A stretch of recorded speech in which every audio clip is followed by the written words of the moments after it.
Well, hello there, my sweet little listeners. Come closer, get warm, and listen carefully, because tonight, Grandma is going to tell you a story that lives between shadows and moonlight, between loneliness and love, between a little girl's fear and her courage. There was once a quiet little town named Willow Creek, a place wrapped in tall, whispering trees and a silver river that hummed lullabies every night. People in Willow Creek lived simple lives.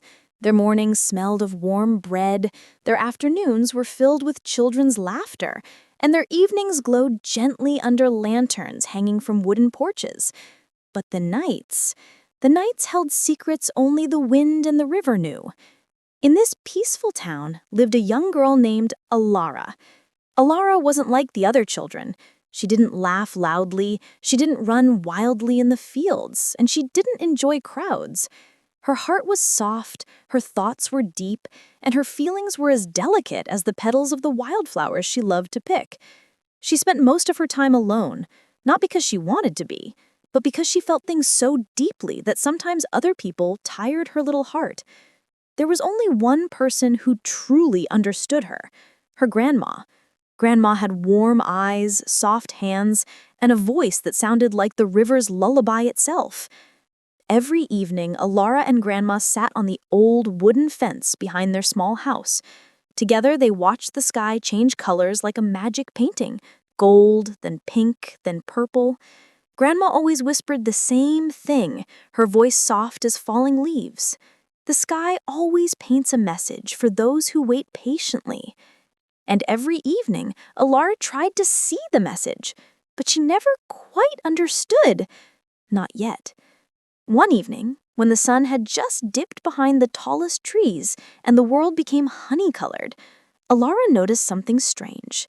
Above the river, floating slowly like a tiny star, was a blue light, a soft, glowing blue light. She blinked. Maybe she imagined it. Maybe it was just a firefly. But fireflies didn't glow blue, and fireflies didn't stay still. This light pulsed gently, almost like it was calling to her. Elara turned to tell her grandma, but Grandma had already gone inside to stir the soup. Elara looked back at the river. The blue light flickered once more.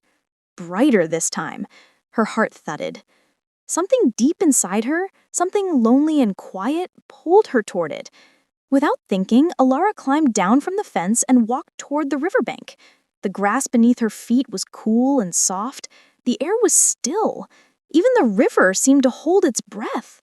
The blue light drifted slowly along the water, moving toward the old wooden bridge. Everyone in Willow Creek avoided that bridge. Children whispered that it was haunted. Adults said it was unsafe, too old, too broken. But Elara wasn't afraid. She didn't know why, but the blue light made her feel safe. The same kind of safe she felt when Grandma held her close during storms. She stepped onto the bridge. The wooden planks creaked softly under her weight. The wind brushed her cheeks, colder now, as if it were warning her or welcoming her. She couldn't tell which. The blue light hovered in front of her, waiting patiently. She whispered, "What are you?" And though no voice answered, she felt warmth spread through her chest, like a comforting hug from someone invisible. She followed the light across the old bridge, past broken boards, past dark shadows, past the place everyone feared. On the other side of the river, hidden behind vines and tall grass, stood a cottage Elara had never seen before.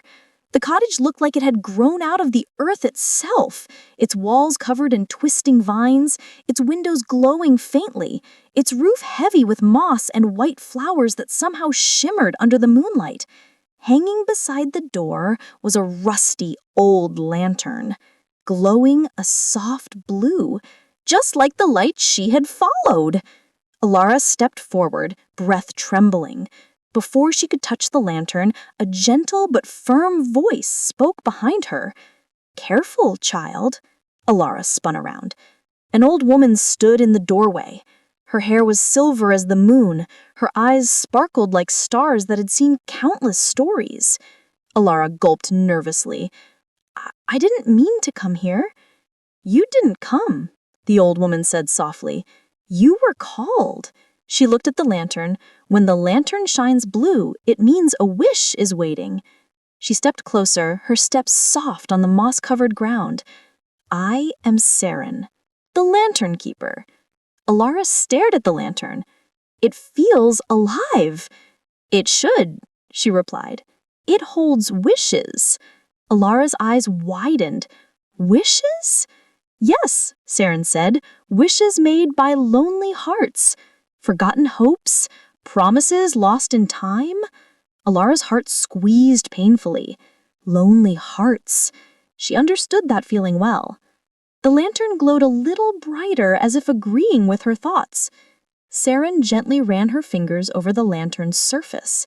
"Many wishes fade over the years," she said quietly, "but one inside this lantern has not. It has waited a very long time." Elara felt a shiver. Why hasn't it come true? "Because the girl who made the wish," Seren said sadly, "disappeared before it could." A chill crawled through Elara's bones. What was the wish?" she whispered. Seren opened the small door of the lantern. Inside lay a folded paper glowing like starlight. "Read it," Seren said softly. Elara reached inside. Her fingers tingled as she touched the warm paper. She unfolded it slowly. The handwriting was shaky, small, and sad. "I wish not to feel alone." Elara stopped breathing. Her throat tightened. Her eyes stung. How can this be?" she whispered. Seren looked at her with gentle understanding. "Some wishes echo across time," she said. "They travel through hearts that feel the same pain. This wish waited for someone who understood what loneliness feels like." The lantern glowed brighter, casting soft blue across Elara's face. "It chose you," Seren whispered, "because you carry the same ache inside." Seren closed the lantern door and placed it gently into Elara's hands. The lantern felt warm, alive. "If you want to help her," Seren said, "take the lantern back to where you first saw the blue light. It will guide you." Elara nodded. Her fear melted away, replaced by something else, something brave, something tender. She walked back across the creaking bridge, through the whispering trees, toward the riverbank where everything had begun. The lantern glowed brighter and brighter with each step. At the river, the lantern suddenly shimmered so strongly that the water reflected blue light everywhere. And then, from the corner of her eye, she saw movement. A small figure sat at the edge of the river, her head bowed, her feet not touching the ground. She froze. The girl wasn't solid. She was made of mist and moonlight. Her reflection did not appear in the water. She was not alive. She was a memory, a wish, a child made of sorrow and waiting. Elara approached slowly, her voice soft as the river's hum. "Hello?" The memory girl lifted her head. Her eyes were dark, full of longing, heavy with years of loneliness. Elara knelt beside her. "I think I found something that belongs to you." She held out the lantern. The memory girl stared at it, her expression trembling, her lips parted. "I wish not to be alone," she whispered. "I waited, but nobody came." Tears welled in Elara's eyes. "I know that feeling," she whispered. "Sometimes I feel that way too." For the first time, the memory girl looked directly at her. It felt like looking into a mirror that reflected her own heart. "Will you stay?" she whispered. Elara nodded. "I'll stay with you." They sat together by the river. The lantern glowed softly beside them. The world was quiet. The wind moved gently through the trees. The moon shone down like a guardian watching over two fragile souls. For the first time in years, perhaps in decades, the memory girl smiled. The blue glow warmed the air around them. "Thank you for seeing me," she whispered. Slowly, gently, her form began to fade. Not in fear, not in sadness, in peace. Her loneliness had finally been heard. The lantern dimmed, then grew dark.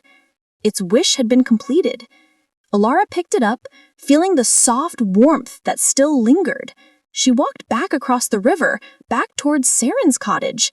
Seren was waiting at the doorway, her eyes shining softly. "You did what no one else could," she said. "You listened." Elara looked up. "Why me?" "Because lonely hearts recognize one another," Seren replied, "and sometimes only someone who knows the ache can heal it." Elara returned home. Grandma was sitting on the porch with a warm blanket. She opened her arms the moment she saw Elara. "Grandma," she whispered, "what does the sky try to tell us?" Grandma kissed her forehead gently. "That no one who seeks beauty